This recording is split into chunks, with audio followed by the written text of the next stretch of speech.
हिमांशी और आप देख रहे हैं मोक क्रांति न्यूज। तो ये जो आप चेहरे देख रहे हैं, भले चकाचौंध में नहीं दिखते हो, लेकिन जमीन पर जो इनकी ताकत है, जमीन पर जो इनकी पैठ है, उसको नकारा नहीं जा सकता। डिप्टी सीएम साहब कल आए हुए थे और आज भी हैं। उन्होंने कल कहा है कि समाजवादी पार्टी में जो कार्यकर्ता जो लोग हैं वो अखिलेश यादव को बोलने तक नहीं दे रहे हैं, इसलिए आप मान सकते हैं कि गुंडों की पार्टी है ये। अपने आपराधिक मुकदमों को देख ले, पहली बात। वैसे मैं उनकी बात का विरोध इसलिए नहीं करूंगा कि उनका आना समाजवादी पार्टी के लिए, घोसी के लिए शुभ संकेत है। जहां उनके पांव पड़ते हैं वहां समाजवादी पार्टी जीतती है। यही बड़बोलापन घोसी उपचुनाव में भी दिखाया था और यहाँ आ गए। मैं धन्यवाद करता हूँ आदरणीय केशव प्रसाद मौर्य का कि अब हार और भी ज़बरदस्त होगी। आप लोगों की उपस्थिति मात्र से लोगों को याद आ जाता है कि यही वो बड़े नेता लोग हैं जो उपचुनाव में आकर बड़े बड़े वादे कर गए थे। वो कसारा वाली सड़क आज तक नहीं बनाए जहाँ खड़ा होकर इन लोगों ने वचन दिया था। उस मासूम बच्चे का ज़मीन आज तक नहीं लौटा जिसके लिए उन्होंने वचन दिया था। उस मासूम बच्चे को पैसे आज तक नहीं मिले जिसके लिए उन्होंने वचन दिया था। उन तमाम सड़कों का जो वादा किया था वो आज तक उस पर कोई काम नहीं हुआ। तो इनका आना हमारे लिए शुभ संकेत है। क्या लगता है कि ये जो घोसी लोकसभा चुनाव में प्रकाश यादव जी के बेटे लड़ रहे हैं, ये एक प्रतिष्ठा का दाव पड़ी हुई है, इसमें सारे लोग आ रहे हैं, प्रकाश यादव सहित जेके शर्मा जी सहित प्रधानमंत्री दांव पर लगी है। भाई, प्रतिष्ठा दांव पर लगने से पहले प्रतिष्ठा होनी भी तो चाहिए। प्रतिष्ठा होनी तो चाहिए, तब तो दांव पर लगेगा। प्रतिष्ठा माँ बहन को गाली देने से होता है, प्रतिष्ठा झूठ बोलने से होता है, जूते मारने से होता है। आप लोग बीजेपी मतलब माननीय प्रधानमंत्री जी से अपेक्षा करूंगा, माननीय प्रधानमंत्री जी आपसे अपील करता हूं कि जब घोसी में आए तो मंच पर जरूर ये बताएं घोसी के लोगों को वोट मांगने से पहले जो इन्होंने कहा था कि देश का सबसे बड़ा झूठा जोगी और मोदी हैं, तो सच बोला था। ये तब झूठ बोल रहे थे या आज जो आप बोलने वाले हैं वो झूठ बोलेंगे आप? अगर वो सच था तो आज प्रधानमंत्री जी जो भी बोलेंगे घोसी के मन से झूठ ही बोलेंगे।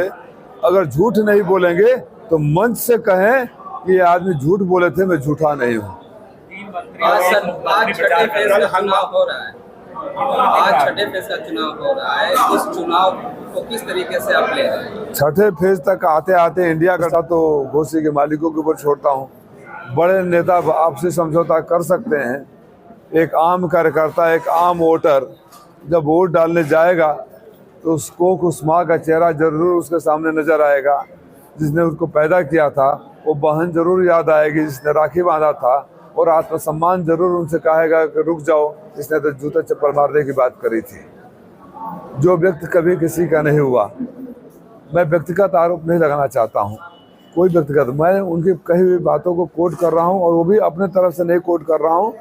अगर ये मैं गलत बोल रहा हूँ तो आप सारे मीडिया के लोग गलत हैं। अगर मैं झूठ बोल रहा हूँ तो सारे मीडिया के लोग झूठ हैं, जिन्होंने एक बार नहीं अनेकों बार उस कथन को दिखाया है। अभी चुनाव हो रहा है, कितने लोग आ रहे हैं? माननीय प्रधानमंत्री जी, माननीय मुख्यमंत्री जी, माननीय गृह मंत्री जी, माननीय रक्षा मंत्री जी, राष्ट्रपति को छोड़कर सारे लोग इस चुनाव में आ रहे हैं। लेकिन कर्म ऐसे हैं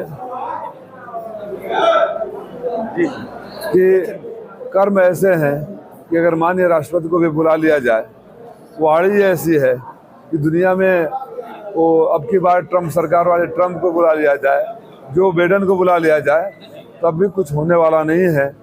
क्योंकि लोगों को याद है कि ये जहाँ से हारते हैं लौट को वापस नहीं जाते हैं। 14 में चुनाव हारा था और आज तक आप लोगों के बीच में हूँ। और जो लोग कहते हैं कि राजीव राय यहाँ नहीं रहते हैं, मुझे आप पत्रकार साथियों से अनुरोध है कि सच को बोला करें।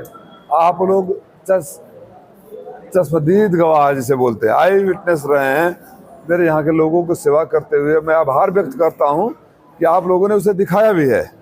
ऐसा नहीं कि खाली आपने देखा है, आपने देखा है और दिखाया है, ये बात कह सकते हैं। मैं तो कहीं नहीं गया।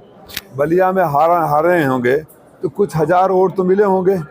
कुछ लोगों ने, कुछ 100 लोगों ने बूथ पर झगड़ा किया होगा, जिंदाबाद के नारे लगाए होंगे, लौट कर नहीं गए। बनारस लौट कर नहीं गए। यहाँ भी लौट कर नहीं आएंगे, ये मैं बताता हूँ। सीएम साहब कल आए हुए थे, सपोर्ट किया उन्होंने, कौन party? VIP party Mukesh Sahani के जो निषाद समाज के बहुत बड़ा चेहरा हैं, आप उनके हैं। एनसीपी के प्रदेश अध्यक्ष हैं,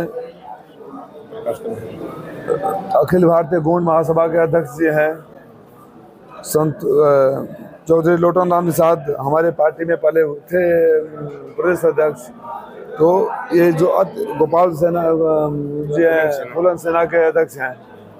तो ये जो आप चेहरे देख रहे हैं, भले चकाचौंध में नहीं दिखते हो, लेकिन ज़मीन पर जो इनकी ताकत है, ज़मीन पर जो इनकी पैठ है, उसको नकारा नहीं जा सकता।